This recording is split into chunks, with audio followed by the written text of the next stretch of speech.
No. Duh. Okay, I'm giving up for at least 10 minutes. You know, because of the whole situation.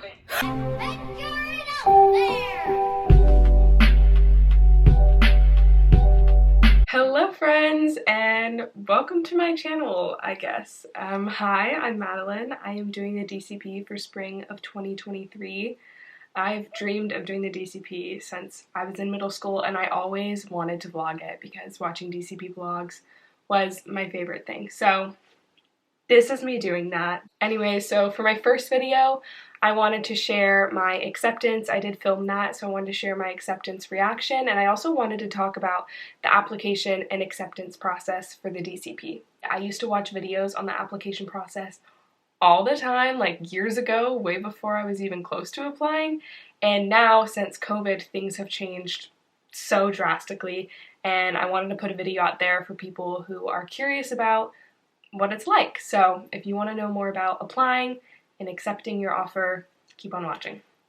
Okay, so let's talk about the first step, which is filling out the basic application. So for spring of 2023, applications opened on August 29th, and I applied that day, that morning. First part of the application is just basic personal info about you, super easy, and then you get to put in your resume. So there's two different ways that you can put your resume onto your application. If you already have a resume made in like PDF form, you can upload that there and use that as your resume, or you can just put your resume in. They have little boxes for you to put out each job that you've done and a description of them, and that is how I chose to do it. It was super easy. I chose like my two most relevant jobs, and that was it. After that, they're just gonna ask you some also simple eligibility questions, like what college you're going to, your age, because obviously you have to be in college to do the program. And then you're just going to sign an acknowledgement and submit. After you do that, that could either be the end of the road of the application process for you, or you'll get an email asking you to do a WBI, which is a web-based interview. In times past, interviews were a lot more difficult, dare I say. You had to do a phone interview. There's nothing like that anymore. There's no phone interview, no Zoom interview, nothing. So what does the WBI entail? The WBI is honestly, I don't want to say simple, but it's really not something to stress too much over. It is a timed test. It's going to have a lot of questions. I don't remember how many questions it had, but it was a lot. And each question is timed. So I do remember that there were 3 questions that I did not answer in time, and it just kicked me to the next one. But I mean, I missed 3 and I still made it through. So don't stress too much about it. And also don't stress too much about your answer to each question. That's why they time it. They don't want you to overthink. It's about you. So whatever you think, this is me, just put it. So the questions are going to be about you. For example, they might ask you, do you enjoy working with others? And then you're going to have a scale where you can choose, yes, absolutely, I enjoy working with others. That's the top of the scale. Or you can say, no, absolutely not, I don't. And there's something in the middle as well. The one thing is to try not to choose the option in the middle. It doesn't really tell Disney much about you. For every question, you're like, I don't know, I'm in the middle, you know? So that's the one thing. Try not to choose that. I think I only chose that like maybe 1 or 2 times. Once you've completed your web-based interview, that's the end of your application process. Now, right after your web-based interview, you might immediately be told you're no longer in consideration. Or you will get something saying, thank you for applying, you're a strong candidate, and we will follow up with you. And that's it. Now you are playing the waiting game to wait for acceptances to come out, and this is definitely the most agonizing part of the whole process. But yes, obviously I did get accepted into the program. I got my acceptance on September 12th, and as I said, I applied August 29th, so it was about 2 weeks.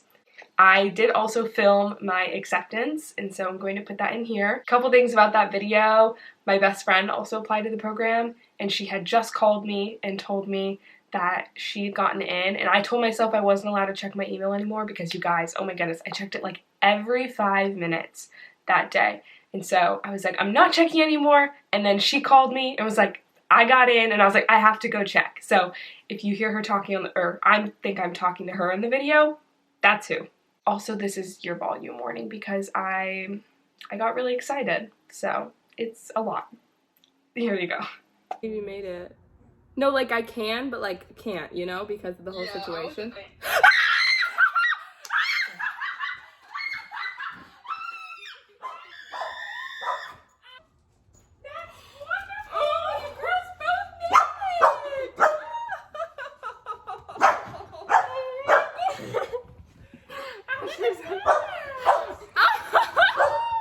So if you couldn't tell, I was just a little excited about finding out I got in. You know, when you've been waiting as long as I have to do this, it was the best feeling ever. So now I want to talk about your offer acceptance.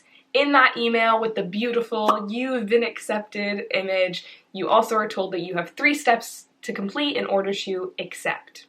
I also do want to put a disclaimer in there. I know a lot of people wonder that if they decline, if that hurts their chances of ever getting in again. No. So if you just wanted to apply but you're not sure if you're going to do it, actually, it does not hurt your chances if you decline an accepted offer, but it also doesn't guarantee that you're going to get in again. So as I said in that email telling you you're in, there are 3 steps you need to follow. I'm going to be looking at my phone because I screenshotted them. So obviously the first step is to accept your offer. So there's like something I think you have to read and sign to accept it. It's called an offer letter, but that's not it. You're not fully in when you do that. You do still have to pay your program fees.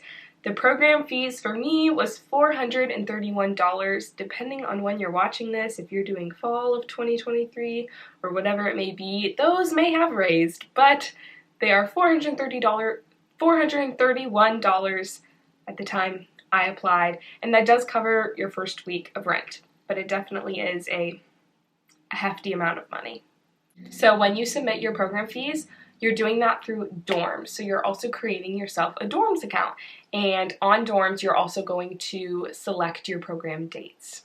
So then you're also going to get another email stating that you need additional information. There's some personal details you need to fill out and college program details. I can't click on the links anymore because they've already been done and I don't exactly remember, but I do remember one thing, which is that there are 3 questions Disney asks you. Now, if you don't know, you used to be able to rank the roles and say, I would really like to do this and I don't really want to do this. Ever since COVID, we don't get to do that. Things are very random. However, they do ask you 3 questions, one of them being, where would you rather work? Like in the parks, so like one of the 4 parks, or like resort, Disney Springs, ESPN. I think those were like the 2 options. You want to be in park or like off park. But be warned that even if you say it's my preference to work in the parks, that doesn't mean they're necessarily going to put you in there, so don't get your hopes up too much, but it does feel nice that we at least get to give a little of our opinion, I guess. I'm going to ask you if you are comfortable driving or operating vehicles. They're also going to ask you if you're comfortable speaking in public. I think it specifically said speaking in front of a crowd. But those are the general 3 questions they're going to ask you. Once again, these are all preference. That does not mean you're absolutely going to get one of those things. One important thing in all your emails is to look because there's always a deadline to put this information in. So like for that added personal and college program information, you had 7 days to complete that from the point of your email. You also have 7 days to accept your offer. Disney also sent out some emails and did some welcome sessions, which explained a lot of the info I'm covering in this video. As someone who has been researching the program for years, I didn't find a ton of new information in those sessions for me personally, but if you have lots of questions or you're not sure about the program, those are really awesome and you should definitely sign up for them. After this, once you've completed all that information, things are going to go quiet for a long time and you're not going to hear from Disney. I didn't hear from them again until November 14th, which is when dorms registration opened up. In dorms registration, you are going to say first if you want to opt into Flamingo Crossings Village, which is the housing for DCP participants, or you could opt out. And if you are going to opt in, you get to rank the rooming situations and say what you prefer most and what you prefer least. Once again, this is all preference, nothing is definite. Don't get your hopes too high. I wanted to explain the 3 housing options at Flamingo Crossings Village. And so in every apartment, there will be 4 people living there. There's 3 room layouts. The first room layout is a 4x4. This stands for 4 bedroom, 4 bathroom. So every person gets their own room as well as their own attached bathroom. This is, of course, the most expensive option because you're getting your own room and bathroom. And I'm going to put the current prices of all of those up here. Next is a 4x2.